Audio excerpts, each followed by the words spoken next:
சாப்பாடு வந்து நிறைய விஷயத்தில் இப்போ ஆர்கானிக் வந்துட்டுருக்கு. ஒரு விழிப்புணர்வு வருது. செக்கில் ஆட்டின எண்ணெய் சாப்பிடுங்க, மில்லட்ஸ் நிறைய சாப்பிடுங்க, சிறுதானியம் சாப்பிடுங்க. ஏன்னா அது உள்ளே டைரெக்டாக நம்மளோட பிளட்டுக்குள்ளே போகுது, நம்மளோட சிஸ்டம்குள்ளே போகுது, எல்லாமே நம்மளோட உறுப்புகள் எஃபெக்ட் ஆகுது. அதனால எல்லாரும் அந்த விழிப்புணர்வோட சாப்பாடு விஷயத்தில் இப்போ இன்னும் கொஞ்சம் அந்த அவேர்னஸ் வந்துட்டுருக்கு, அந்த ஷிஃப்ட் ஆகிட்டு இருக்காங்க. ஸோ நம்ம ஸ்கின் வந்து நம்ம என்ன போடுறோமோ அது உள்ளே அப்சர்வ் ஆகுது. ஸ்வெட் பண்ணுறோம், ஸ்வெட் பண்ணும்போது போர்ஸ் ஓப்பன் ஆகுது. போர்ஸ் ஓப்பன் ஆகுது ஆட்டோமேட்டிக்காக அந்த ஸ்வெட் வந்து உங்களோட துணியில் வந்து கலங்கி அதில் என்ன வருதோ வெளியில் உங்கள் ஸ்கின்குள்ளே தான் போகுது. துணியில் என்ன இருக்குது, நம்ம வாஷ் பண்ணிடுறோம், எல்லாம் போயிடுது. கிடையவே கிடையாது. எவ்வளோ வாஷ் பண்ணாலும் அந்த கெமிக்கல்ஸ் வந்து துணியில் இருக்கும். ஃபஸ்ட்டு வந்து முடிஞ்ச வரைக்கும் எல்லாத்தையும் ஒரு வேண்டுகோள் என்னென்னா, பாலியஸ்டர் யூஸ் பண்ணுறதை நிப்பாட்டணும். எவ்வளோ முடியுமோ நீங்கள் பாலியஸ்டர் துணி எவ்வளோ ஃபேன்சியாக இருக்கும், எவ்வளோ பார்க்குறதுக்கு அழகாக இருக்குது, ஷைனியாக இருக்குது, அதெல்லாம் சீப்பாகவும் இருக்குது, அந்த மாதிரி நினச்சிட்டு வாங்கும் போது அது வந்து நம்மளோட ஸ்கின்னுக்கும் என்வாயரன்மெண்ட்டுக்கும் ரெண்டுமே ரொம்ப கெடுதல். இப்போ மார்க்கெட்லேயே வந்து இப்போ ரீசெண்டாக ட்ரெண்ட்ஸ் வந்து மோர் அண்ட் மோர் ஆல்மோஸ்ட் 70% இப்போது பெரிய பெரிய பிராண்ட்ஸ் வந்து மால்ஸில் எல்லாம் நீங்கள் பார்ப்பீங்க. பெரிய பிராண்ட்ஸ் அவங்க வந்து இப்போ ரிட்டர்ன் பாலிசி இருக்குது. உங்களுக்கு பிடிக்கலன்னா ரிட்டர்ன் பண்ணிடலாம். நீங்கள் வேர் பண்ணிட்டீங்க, அதுக்கப்புறம் நீங்கள் திருப்பி பிராண்டு காமிச்சிடுறீங்க, என்னோட சைஸ் இல்லை, என்னோட கலர் இல்லை, என் ஃபிட் இல்லை. அந்த பிராண்ட் என்ன பண்ணுறாங்கன்னு நீங்கள் நினைக்கிறீங்க அவங்க ரிட்டர்ன் பண்ணிட்டுக்கப்புறம்? ட்ரூத் என்னென்னா, அவங்களுக்கு அதுக்கெல்லாம் டைம் இல்லை, வேறு யாருக்கும் கொடுக்க டைம் இல்லை, அது ப்ராசஸ் பண்ண டைம் இல்லை. அதெல்லாம் அது ஒரு பெரிய பிராண்டு டைரெக்டாக சொல்லலை, ஜஸ்ட் ஒரு 2 லெட்டர் பிராண்ட் தான். நாங்கள் எங்களோட பிராண்ட்ஸில் யூஸ் பண்ணுறது natural dyes. So natural dyes வந்து ஏன் நாங்கள் நேச்சுரல் டைஸ் கண்டிப்பாக நம்ம யூஸ் பண்ணோம்னா, ஆட்டோமேட்டிக்காக உங்களுக்கே புரியுது, நேச்சுரல் டை யூஸ் பண்ணால் அது ஒரு டெரிவேட்டிவ் வந்து நேச்சர். ஸோ அது வந்து நம்மளுக்கு நேச்சர் பாதிக்காது, அது ஒரு பொல்யூட்டன் கிடையாது. ஸோ நம்மளோட மெயின் ப்ராப்ளம் இப்போது க்ளோதிங்கில் வந்து தயாரிப்பில் it is the chemicals used to manufacture. Almost 80,000 chemicals வரைக்கும் அவங்க வந்து விதமாக வச்சுருக்காங்க டெக்ஸ்டைல் இண்டஸ்ட்ரியில். அண்ட் ஒரு கார்மெண்ட்டில் மினிமம் 8,000 கெமிக்கல்ஸ்.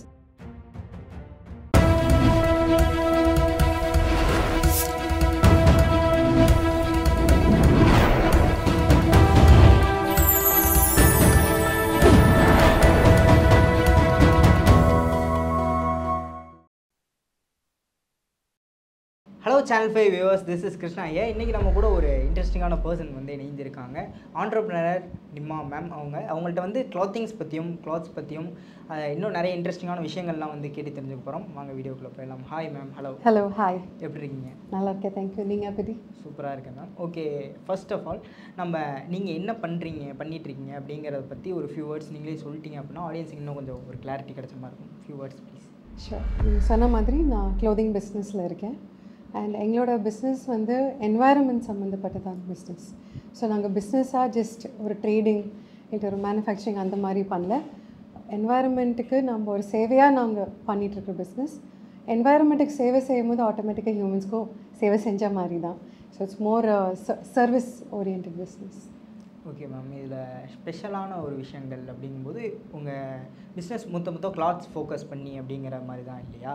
ஸோ கிளாத் நம்ம செலக்ட் பண்ணுறதும் இல்லை எது யூஸ் பண்ணணும், எது வியர் பண்ணணும் அப்படிங்கிறது வந்து எந்தளவுக்கு இம்பார்ட்டண்ட்டான ஒரு விஷயம்? இப்போது சாப்பாடு வந்து நிறைய விஷயத்தில் இப்போ ஆர்கானிக் வந்துட்டுருக்கு. ஒரு விழிப்புணர்வு வருது. செக்கில் ஆட்டின எண்ணெய் சாப்பிடுங்க, மில்லட்ஸ் நிறைய சாப்பிடுங்க, சிறுதானியம் சாப்பிடுங்க. ஏன்னா அது உள்ளே டைரெக்டாக நம்மளோட பிளட்டுக்குள்ளே போகுது, நம்மளோட சிஸ்டம்குள்ளே போகுது, எல்லாமே நம்மளோட உறுப்புகள் எஃபெக்ட் ஆகுது. அதனால எல்லோரும் அந்த விழிப்புணர்வோட சாப்பாடு விஷயத்தில் இப்போ இன்னும் கொஞ்சம் அந்த அவேர்னஸ் வந்துட்டுருக்கு, அந்த ஷிஃப்ட் ஆகிட்டு இருக்காங்க. சாப்பிட்ற சாப்பாடு மேபி ஒரு 3 வேளை, சம்டைம்ஸ் ஆல்மோஸ்ட் 5 வேளை, பட் அட்லீஸ்ட் மினிமம் 3 வேளை. ஆனால் நீங்கள் துணி போடுறது நாள் முழுக்க, எக்ஸப்ட் நீங்கள் போய் நீங்கள் கழட்டிட்டு நீங்கள் ஜஸ்ட் ஒரு ஷவர் எடுத்துகிட்டு நீங்கள் வரீங்க, குளிச்சுட்டு வந்துட்டுக்கப்புறம் நீங்கள் திருப்பி துணி தான் போட்டுக்கிறீங்க. வந்துட்டுக்கப்புறம் நீங்கள் டவல் தான் யூஸ் பண்ணுறீங்க. நீங்கள் அதுக்கப்புறம் துணியை போடுறீங்க, ஆஃபீஸ் போகிறீங்க, கர்ச்சீஃப் எடுத்து நீங்கள் வைப் பண்ணுறீங்க, ஹெல்மெட்டில் போடும்போது உள்ளே போடுறீங்க. ஸோ எல்லாத்துலேயுமே வந்து துணி சம்மந்தப்பட்டது தான். கிச்சன்லேயும் நீங்கள் யூஸ் பண்ணுறீங்க, நாப்கின்ஸ் யூஸ் பண்ணுறோம், பாத்ரூமில் டவல்ஸ் யூஸ் பண்ணுறோம். ஸோ துணி இல்லாமல் நம்மளோட வாழ்க்கை எதுவுமே கிடையாது. எல்லாத்துக்கும் துணி அவசியமானது. ஒரு எசென்ஷியல் சொன்னால் துணி தான். And we have such a intimate relationship with cloth. சரி, இப்போ துணி எக்ஸ்டர்னல் தானே, இது வெளியில் போட்ட ஐட்டம் தானே அப்படின்னு நினைக்கும் போது கிடையவே கிடையாது. ஏன்னா நம்மளோட ஸ்கின்ல வந்து என்ன நம்ம ஸ்கின் டச் ஆகுதோ 60% அதோட தன்மை ஸ்கின்குள்ளே போயிடும். We are constantly breathing through our skin. நம்மளோட ஸ்கின்னும் வந்து அது கான்ஸ்டண்ட்டாக சாப்பிட்டுட்டே தான் இருக்குது.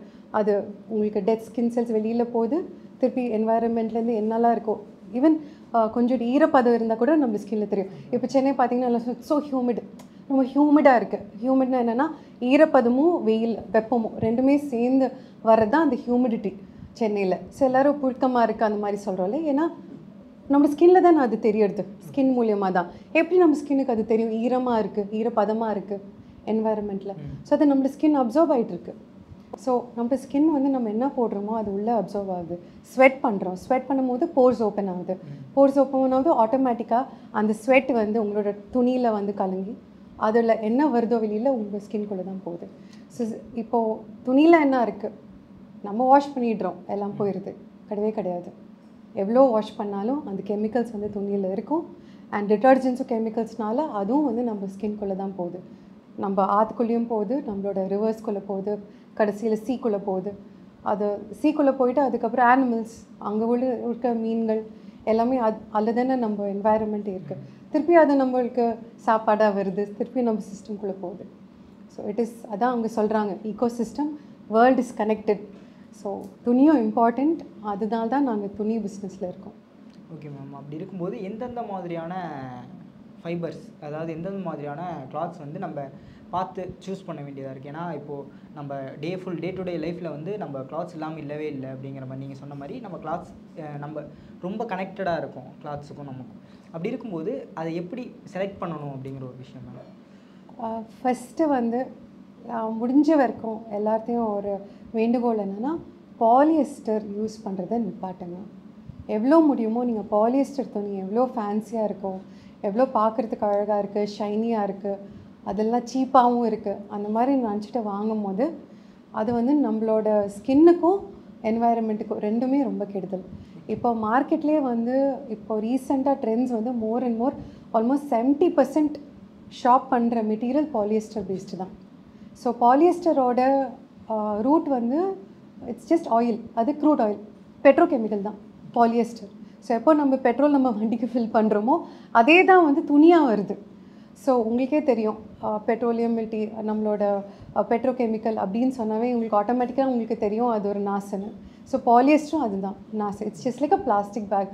ஒரு பிளாஸ்டிக் பேக்கை எடுத்து நம்ம பாடியில் போடுறோம், அது அழகாக இருக்குது, ஃபேன்சியாக போடுறோம், இன்ஸ்டாகிராமில் போடுறோம், ரீல்ஸ் எடுக்கிறோம், பட் ரொம்ப விதவிதமாக கலர்லாம் வருது, விதவிதமாக டெக்ஸ்சர்ஸ் வருது, அதுக்குள்ளேயே சீக்வென்ஸ் வருது, ஷைனியாக வருது. பட் அது எல்லாமே நம்மளோட ஸ்கின்னுக்கு கெடுதல், என்வாயரன்மெண்ட்டுக்கு கெடுதல்.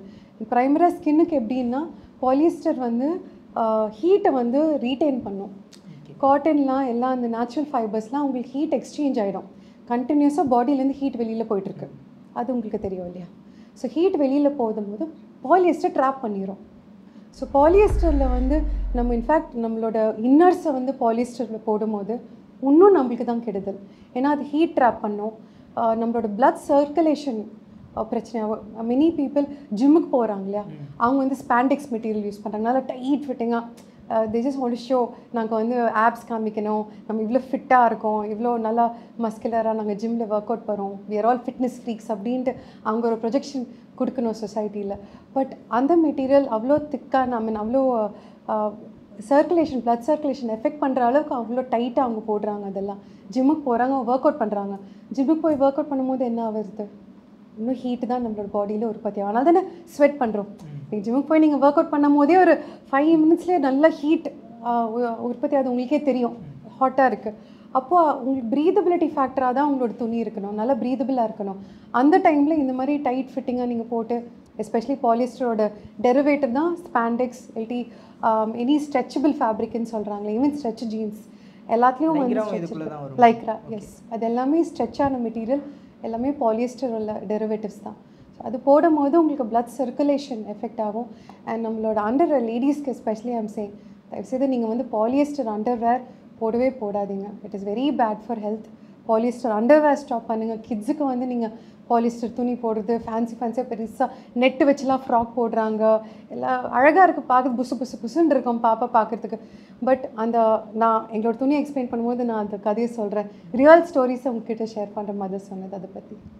Okay ma'am. இப்போது கிளாத்ஸ் பார்த்தோம், நம்ம எந்தெந்த ஃபைபர்ஸ் வந்து யூஸ் பண்ணணும், எந்தெந்த மெட்டீரியல்ஸ் யூஸ் பண்ணணும், எது யூஸ் பண்ணக்கூடாது, அதனால் என்னென்ன அப்படிங்கிறத பார்த்துட்டோம். அதே மாதிரி இப்போது கிளாத்ஸ் எந்த அளவுக்கு முக்கியமோ, எந்த மெட்டீரியலுங்கிறது எந்த அளவுக்கு முக்கியமோ, அந்த மெட்டீரியலில் என்ன யூஸ் பண்ணியிருக்காங்க அப்படிங்கிறது முக்கியம். நமக்கு கிளாத்ஸாக வரும்போது டைஸ் ஸ்பெஷலாக நான் அதை பற்றி கேட்கணும்னு நினச்சேன். அதை பற்றி ஒரு ஃபியூ வேர்ட்ஸ். தேங்க்யூ. நீங்கள் டைஸ் சப்ஜெக்ட் இப்போ தொட்டதுக்கு. ஏன்னா அதுதான் நாங்கள் வந்து மெயினாக பார்த்துட்ருக்கோம். க்ளோதிங்கில் வந்து எங்களோட யூஎஸ்பி வந்து எங்கள் டைஸ். நாங்கள் யூஸ் பண்ணுற டைஸ் எல்லாமே பிளான்ட் டெரிவேட்டிவ், பெட்ரோகெமிக்கல் டெரிவேட்டிவ் கிடையாது. ஸோ மார்க்கெட்டில் இப்போ விதவிதமாக கலர் வருது. உங்களுக்கு எல்லாமே ஒரு அடிக்கிற பச்சை, எல்லோ, ரெட், அது எல்லாமே சிந்தட்டிக் டைஸ். ப்ரிடாமினண்ட்டாக மார்க்கெட்டில் இருக்கிறது எல்லாமே சிந்தட்டிக் டைஸ். அதுவும் வந்து ஒரு பெட்ரோகெமிக்கல் எக்ஸ்ட்ராக்ட் தான். ஸோ நாங்கள் எங்களோட பிராண்ட்ஸில் யூஸ் பண்ணுறது natural dyes. So natural dyes வந்து ஏன் நாங்கள் நேச்சுரல் டைஸ் கண்டிப்பாக நம்ம யூஸ் பண்ணோன்னா, ஆட்டோமேட்டிக்காக உங்களுக்கே புரியுது, நேச்சுரல் டை யூஸ் பண்ணால் அது ஒரு டெரிவேட்டிவ் வந்து நேச்சர். ஸோ அது வந்து நம்மளுக்கு நேச்சரை பாதிக்காது. அது ஒரு பொல்யூட்டன் கிடையாது. ஸோ நம்மளோட ஆறுகள் சேஃபாக இருக்கும், வாட்டர் சேஃபாக இருக்கும். மெயின் ப்ராப்ளம் இப்போது க்ளோதிங்கில் வந்து தயாரிப்பில் it is the chemicals used to manufacture. Almost 80,000 chemicals வரைக்கும் அவங்க வந்து விதவிதமாக வச்சுருக்காங்க டெக்ஸ்டைல் இண்டஸ்ட்ரியில். அண்ட் ஒரு கார்மெண்ட்டில் மினிமம் 8,000 கெமிக்கல்ஸ் யூஸ் பண்ணுறாங்க, அந்த கார்மெண்ட் ப்ரொடியூஸ் பண்ணி வெளியில் வர வரைக்கும். ஒரு ஆமாம், ரைட் ஃப்ரம் பெஸ்டிசைட்ஸ்லேருந்து பெட்ரோகெமிக்கல்லேருந்து அதுக்கப்புறம் அந்த யான் ப்ராசஸ் பண்ணி, அந்த யான் ப்ராசஸ் பண்ணிட்டுக்கப்புறம் அது திருப்பி டை பண்ணி, அதுக்கப்புறம் அவங்க அதை வாஷ் பண்ணி ஃபினிஷ் பண்ணி அதெல்லாம் பண்ணி முடிச்சு வர வரைக்கும் ஆல்மோஸ்ட் 8,000 கெமிக்கல்ஸ் ஒரு கார்மெண்ட்டில் யூஸ் பண்ணுறாங்க. இந்த கெமிக்கல்ஸ் வந்து கார்மெண்ட்லேயும் இருக்கும், நம்மளோட தண்ணியிலையும் இருக்கும்.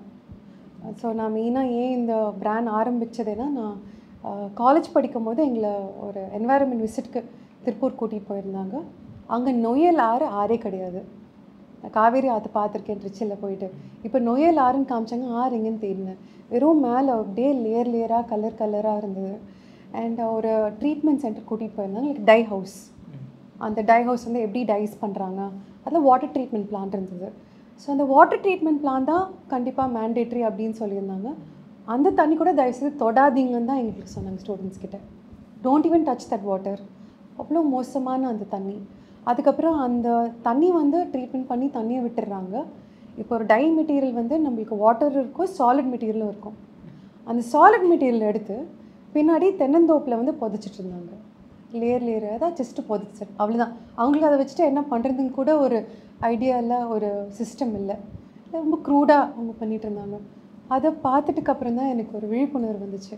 ஐயோ, இந்த அளவுக்கு நம்மளோட பூமியை வந்து நம்ம கெடுத்துட்ருக்கோம், நம்மளோட தண்ணியை வந்து நம்ம கெடுத்துட்ருக்கோம், ப்ரொடெக்ட் பண்ணணும், இது தப்பு. அந்த விழிப்புணர்வில் தான் என்னோடய ஜேர்னி என்வாயர்மெண்ட்டில் ஆரம்பிச்சது. ஒரு நீங்கள் பார்க்கும்போது அந்த இடத்துல அந்த வேஸ்டஸ்லாம் அவங்க என்ன பண்ணுறதுன்னு தெரியாமல் பண்ணிட்டு இருந்தாங்க இல்லையா? இதே மாதிரி க்ளாத்திங்கில் வந்து எந்த அளவுக்கு வேஸ்ட் வந்து கலெக்ட் ஆகுது ஆல் ஓவராக, அதெல்லாம் என்ன பண்ணுறாங்கன்னு நினைக்கிறீங்க மேம் மோஸ்ட்டாக?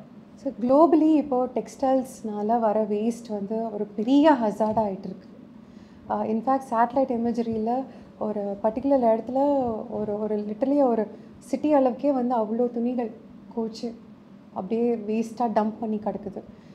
இப்போது பெரிய பெரிய பிராண்ட்ஸ் வந்து மால்ஸில் எல்லாம் நீங்கள் பார்ப்பீங்க, பெரிய பிராண்ட்ஸ். அவங்க வந்து இப்போ ரிட்டர்ன் பாலிசி இருக்குது. உங்களுக்கு பிடிக்கலன்னா ரிட்டர்ன் பண்ணிடலாம். நீங்கள் வேர் பண்ணிட்டீங்க, அதுக்கப்புறம் நீங்கள் திருப்பி பிராண்டுக்கு அனுப்பிச்சிடுறீங்க, என்னோடய சைஸ் இல்லை, என்னோடய கலர் இல்லை, என் ஃபிட் இல்லை. அந்த பிராண்ட் என்ன பண்ணுறாங்கன்னு நீங்கள் நினைக்கிறீங்க? அவங்க ரிட்டர்ன் பண்ணிட்டுக்கப்புறம் மேபி கரெக்ஷனுக்கு அப்புறம் வேறு யாருக்காவது போகலாம். ட்ரூத் என்னென்னா, அவங்களுக்கு அதுக்கெல்லாம் டைம் இல்லை. ஓகே, வேறு யாருக்கோ கொடுக்க டைம் இல்லை, அது ப்ராசஸ் பண்ண டைம் இல்லை. அது ஒரு பெரிய பிராண்டு. நான் டைரெக்டாக சொல்லலை, ஜஸ்ட் ஒரு 2 லெட்டர் பிராண்ட் தான் அவங்களது, பெரிய பிராண்ட். அவங்களோட ஸ்டாக் எல்லாமே எடுத்து அவங்க எரிபொருளாக யூஸ் பண்ணிகிட்ருக்காங்க. ரிட்டர்ன்ஸ் எல்லாமே ஜஸ்ட் ஒரு எரிபொருள் தான் அவங்களுக்கு. அதை எரித்து அதில் எனர்ஜி பண்ணி திருப்பி ஃப்ரெஷ் ஸ்டாக் பண்ணுறாங்க. இந்த மாதிரி தான் ஃபாஸ்ட் ஃபேஷனோட சிஸ்டமே. ஸோ ஃபாஸ்ட் ஃபேஷனில் சீப்பாக வருது. ஒரு டிஷர்ட் வந்து இப்போது 100 ரூபா 200 ரூபா அந்த மாதிரி வந்துடுது, ஈஸியாக போட்டுக்கலாம். அது வந்து ஒரு 4 வாட்டி 5 வாட்டி போட்டுட்டுக்கப்புறம் 6வது வாட்டி டை அப்படியே ஃபீட் ஆரம்பிக்கும், மெட்டீரியல் நல்லா இருக்காது, ஃபேஷன் திருப்பி அதுக்குள்ளே மாறிடும், கொடுத்துருவாங்க. இப்போ ஜஸ்ட் ஒரு ஹார்ட்லி ஒரு 3 வாட்டி போடுற ஐட்டம் பொருள் இவ்வளோ மெனக்கெட்டு ஃபார்மர் அந்த காட்டன் க்ரோ பண்ணி அதுக்கப்புறம் அது வந்து மேனுஃபேக்சரிங் ஆகி அதுக்கப்புறம் ஒரு லேபரர் வந்து அதை தைச்சி என்ன ஃபாஸ்ட் ஃபேஷன் சொன்னாலும் அது ஒரு மிஷின் பின்னாடி அந்த தையல் பின்னாடி ஒருத்தவங்க ஆள் இருக்காங்க அது பண்ணிட்டு தயாரிக்கிறது. அந்தளவுக்கு தயாரிப்பு கொண்டு வராங்க. அது ஜஸ்ட் ஒரு ஃபியூ டைம்ஸ் போட்டுட்டு வேஸ்ட் பண்ணிடுறோம். சில பேர்லாம் வந்து ஒரு வாட்டி போட்டுகிட்டே அவங்க தூக்கி போட்டுருவாங்க. சைஸ் சரியாக பார்க்க மாட்டாங்க, ஃபிட்டிங் சரியாக பார்க்க மாட்டாங்க. அந்த ஃபேப்ரிக் அவங்க வந்து கெஸ் கூட பண்ண முடியாது ஆன்லைனில் ஷாப் பண்ணும்போது. அது என்ன மாதிரி ஃபேப்ரிக் கூட அவங்களால கெஸ் பண்ண முடியாது. வந்துட்டுக்கப்புறம் இது ரொம்ப திக்காக இருக்குது, இது ரொம்ப தின்னாக இருக்குது, ரிட்டர்ன்ஸ். அந்த ரிட்டர்ன்ஸ் எல்லாம் அவங்க ஜஸ்ட் எரிபொருளாக தான் பார்க்குறாங்க ஒழிய இந்த மாதிரி நீங்கள் சொல்கிற மாதிரி அவங்க திருப்பி வேறு யாருக்கும் கொடுத்துருவாங்க, டொனேட் பண்ணுவாங்க. அண்ட் டொனேட் பண்ணாலும் எவ்வளோ தான் சார் டொனேட் பண்ண முடியும்? ஆஃப்ரிக்காவில் வந்து லிட்டரலி அந்த சிஸ்டமில் தான் அவங்க வாழறாங்க. நிறைய யூஎஸ்லேருந்து ஆஃப்ரிக்கா தான் அந்த க்ளோதிங் எல்லாம் போகுது செகண்ட் ஹேண்டாக நிறைய. பட் அதுவும் வந்து கூச்சு போகுது. It's only limit of how much we can give away, we can donate, we can throw. அதுக்கப்புறம் லேண்ட்ஃபில்லில் போகும்போது இப்போது டைஸ் இருக்குது, கெமிக்கல் டைஸ் தான். தண்ணி மழை வருது, மழை வந்தால் என்ன ஆகும்? இப்போ நார்மலாக நீங்கள் துணி எடுத்து நீங்கள் தண்ணி ஊற போட்டிங்கன்னா அந்த தண்ணி கலர் என்ன ஆகும்? சேஞ்ச் ஆகும், கலர் மாறிடும். அந்த டையோட கலர் தண்ணிக்குள்ளே வந்துடும். ஸோ இந்த கெமிக்கல் டைஸ் வந்து பூமிக்குள்ளே அந்த மழை தண்ணியோட பூமிக்குள்ளே போகும். அப்போ நம்மளோட பூமிக்குள்ளே அண்டர்நீத்தில் இருக்கிற அந்த ஆறு இருக்குது, கோல்ட் அக்விஃபர். ஸோ அந்த நம்ம பூமிக்கு அந்த கீழே இருக்கிற ஆற்றுக்குள்ளே அந்த தண்ணி டை வந்து கலந்து உள்ளே போகும். திருப்பி அந்த அந்த தண்ணி தானே நம்ம எடுத்து நம்ம தோட்டத்துக்கு போடுறோம், நம்ம குளிக்கிறோம், நம்ம திருப்பி எடுக்கிறோம். ஸோ எல்லாமே ஒரு வட்டம். Okay ma'am. இப்போது மக்களுக்குமே வந்து ஒரு சின்ன ஒரு விஷயம் இருக்குது இல்லையா, நம்ம டைஸ்லாம் கலக்கிறாங்க, கெமிக்கல்ஸ்லாம் கலக்கிறாங்க, மேபி அது வாஷ் பண்ணிட்டோம் அப்படின்னா அதில் போயிடுமா அப்படிங்கிற மாதிரி ஒரு சின்ன டவுட் வந்துருக்கலாம். அது அப்படி போகுமா மேம் கெமிக்கல்ஸ்லாம்? ஒரு விஷயம் வாஷ் பண்ணி மட்டும் அது கம்ப்ளீட்டாக போகாது. ஸ்டடீஸ் இருக்குது. நைட் டைமில் படுக்கும் போது சில்ட்ரனோட க்ளோதிங் பார்த்தாங்க, அந்த கெமிக்கல்ஸ் வந்து கண்டிப்பாக அவங்களோட பாடிக்குள்ளே போகுது, எஃபெக்ட் ஆகுது. ஸோ அது அவ்வளோ சீக்கிரம் போடுறதில்ல. ரெண்டாவது நம்ம யூஸ் பண்ண டிட்டர்ஜென்ட்ஸும் நம்ம கெமிக்கல் தான் யூஸ் பண்ணுறோம். டிட்டர்ஜென்ட்ஸில் வந்து இன்னும் ஒயிட் ஆக்கணும்னு ஒயிட்னஸ் வருது, சாஃப்ட் ஆக்கணும்னு சாஃப்ட்னஸ் வருது, அதுவும் எல்லாமே கெமிக்கல்ஸ் தான். ஸோ நீங்கள் டிட்டர்ஜென்ட் நீங்கள் யூஸ் பண்ணி தான் நீங்கள் வாஷ் பண்ண போகிறீங்க, ஸோ அது கெமிக்கல் தானே. ஸோ ரெண்டுமே ஆஃப்செட் ஆயிரும், ஒரு பிரோஜனமே இருக்காது. நம்ம என்ன தான் பண்ணோம்னாலும் ஏதோ ஒரு வகையில் வந்து அஃபெக்ட் ஆகிக்கிட்டே தான் இருக்குது அப்படிங்கிற மாதிரி சொல்கிறேன். இந்த மேனுஃபேக்சரிங்க்கு வந்து லிமிட் எதுவுமே கிடையாது மேம். இப்போ குளோபல் வைடுமே வந்து டெக்ஸ்டைல் கம்பெனிஸ் அவங்களாம் இருக்காங்க இல்லையா, இவ்வளோ வேஸ்ட் ஆகுது அப்படின்னா அதுக்கான லிமிட்டேஷன்ஸ் இவ்வளோ நம்ம மேனுஃபேக்சர் பண்ணலாம், அந்த மாதிரி எதுவும் லிமிட்டேஷன்ஸ் எதுவுமே இல்லையா? பிராண்ட்ஸுக்கு வந்து ரெண்டு இன்சென்டிவ் தான். ஒரு இன்சென்டிவ் ப்ராஃபிட். ஸோ எவ்வளோக்கு அவங்க வேஸ்ட் குறைக்கிறாங்களோ அவ்வளோக்கு அவங்களுக்கு ப்ராஃபிட், ஜஸ்ட் அதுதான் பார்ப்பாங்க. ரெண்டாவது incentive brand image. So green washing அப்படின்ற ஒரு கான்செப்ட் இருக்குது. நாங்கள் ஈகோ கான்ஷியஸ், நாங்கள் இயற்கை சார்ந்தபடி தான் நாங்கள் இருக்கோம், அந்த மாதிரிலாம் அவங்க நிறைய சீன் போடுவாங்க. பட் ஆக்சுவலாக இன்ஃப்ளூயன்சர்ஸ் போய் பார்த்துருக்காங்க, இல்லை அவங்க சும்மா க்ரீன் வாஷிங், ஐ வாஷிங் சொல்லுவோம் இல்லையா, அதே மாதிரி க்ரீன் வாஷிங் தான் பண்ணுறாங்க. ரியலாக ஜென்யூனாக அவங்க என்வாயர்மெண்ட் சார்ந்தெலாம் அவங்க எதுவுமே பண்ணுறதில்ல. சில பிராண்ட்ஸ் பண்ணுறாங்க, ஆனால் நம்ம எவ்வளோ பண்ணணுமோ ஆக்சுவலாக அந்த அளவுக்கு நம்ம சர்ஃபேஸ் லெவலில் கூட நம்ம டச் ஆகலை. அந்த மாதிரியான ஒரு கண்டிஷன் தான் இப்போ நம்ம வேர்ல்டுக்கு பண்ணி வச்சுருக்கோம். இந்த விஷயம் வந்து இன்னும் ஃபாலோ அப் ஆச்சு அப்படின்னா இது எங்கே போய் மேம் முடியும் ஆக்சுவலாக? இப்போ நம்ம கண்டினியூஸாக போயிட்டுருந்தோன்னா, இப்போ நம்மளோட ரோட்டுக்கு உங்களுக்கு வந்து துணி எங்கேயும் வேஸ்ட் எதுவும் தெரியல. அட் பாயிண்ட் நம்ம ரோட்டுக்கே அந்த வேஸ்ட் எல்லாம் வந்துடும். எங்கே தான் எவ்வளோ தான் நீங்கள் வேஸ்ட் வந்து வெளில போடுவீங்க சிட்டிக்கு வெளியில்? அட் பாயிண்ட் சிட்டிக்குள்ளேயே வர ஆரம்பிச்சிடும். இப்போவே வந்து நம்ம சிட்டியிலே எவ்வளோ குப்பை நம்மளுக்கு தெரியுது, உள்ளே வர ஆரம்பிச்சிருச்சு. அதே மாதிரி எல்லா பக்கமும் இது வர ஆரம்பிக்க தெரியும். இன்னும் வந்து நம்மளுக்கு டிசீசஸ் கூடும். அப்போ டிசீசஸில் தண்ணியில் இது இருக்குது, தண்ணியில் அது இருக்குது, தண்ணியில் மைக்ரோ பிளாஸ்டிக்ஸ் இருக்குது.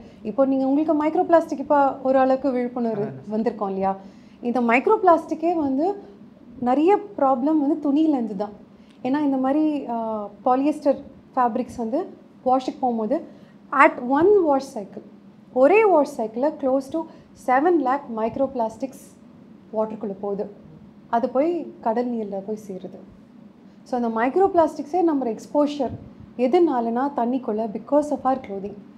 அது வந்து ஒவ்வொரு வாட்டியும் நம்ம பாலிஸ்டர் போட்டு அதை வாஷ் பண்ணும்போது அந்த மைக்ரோ பிளாஸ்டிக்ஸ் லீச் ஆகுதுன்னு சொல்லுவாங்க. இட் கம்ஸ் அவுட் த அந்த ஃபைபர்லேருந்து அது லீச் ஆகிட்ருக்கும். ஸோ அது அப்படியே வந்து நம்ம தண்ணிக்குள்ளே போயிடும் அந்த மைக்ரோ பிளாஸ்டிக்ஸ். அதுக்கப்புறம் திருப்பி அந்த தண்ணி நாம் தானே நான் சொன்னேன் இல்லைங்க அந்த வட்டம். So micro plastics come back to us, chemicals come back to us. அதனால தான் ஃபஸ்ட்டு எடுத்தோடனே ஃபஸ்ட்டு ஸ்டாப் பாலியஸ்டர்.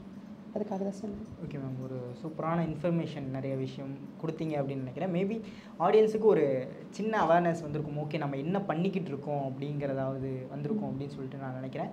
மெயினாக மேம் இப்போது ஒவ்வொரு சீசனுக்கும் ஒரு காமனாக ஜென்ரலான கொஸ்டின் அப்படிங்கிற மாதிரி வச்சுக்கோங்களேன். ஒவ்வொரு சீசனுக்கும் நம்ம க்ளாத்திங்ஸ் வந்து மாறும், க்ளாத்திங் ஸ்டைல்ஸ் வந்து மாறும்.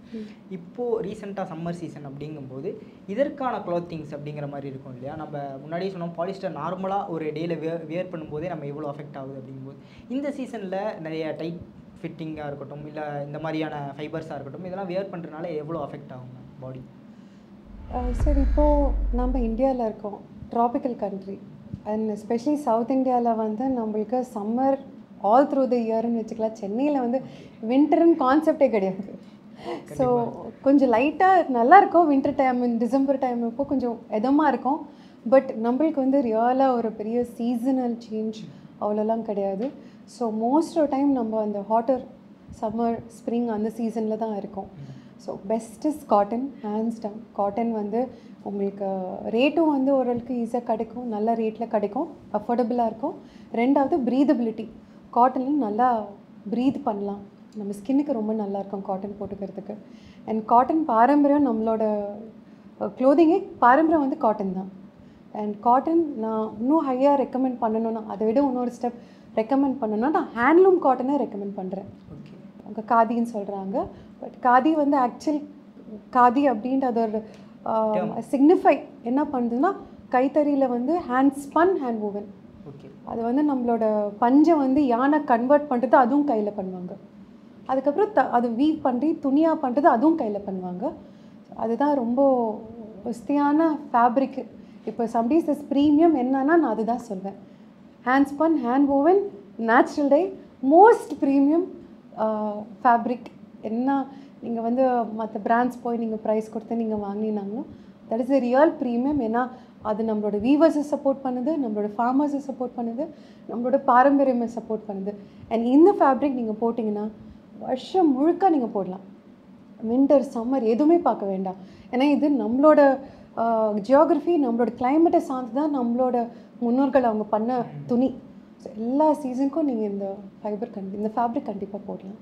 ஸோ நீங்கள் பொதுவாக சொல்ல வர்றது என்னென்னா, எந்த சீசனுங்கிறது முக்கியம் இல்லை, மோஸ்ட்லி காட்டன் போட்டிங்கன்னா நமக்கு ப்ரீதபிலிட்டியாக இருந்தால் போதும் கிளாத்ஸ், அதுவே வந்து ஹெல்த்தியாக இருக்கும் அப்படிங்கிற மாதிரி சொல்கிறீங்க. ஓகே மேம், ரொம்ப சூப்பரான இன்ஃபர்மேஷன். இப்போது நம்ம பிராண்டில் நம்ம இது ரிலேட்டடாக என்னென்ன பண்ணுறோம் அப்படிங்கிறத வந்து பார்த்துருவோம், என்னென்ன ப்ராடக்ட்ஸ் இருக்குது அப்படிங்கிறதையும் வந்து பார்த்துடலாம். கண்டிப்பாக.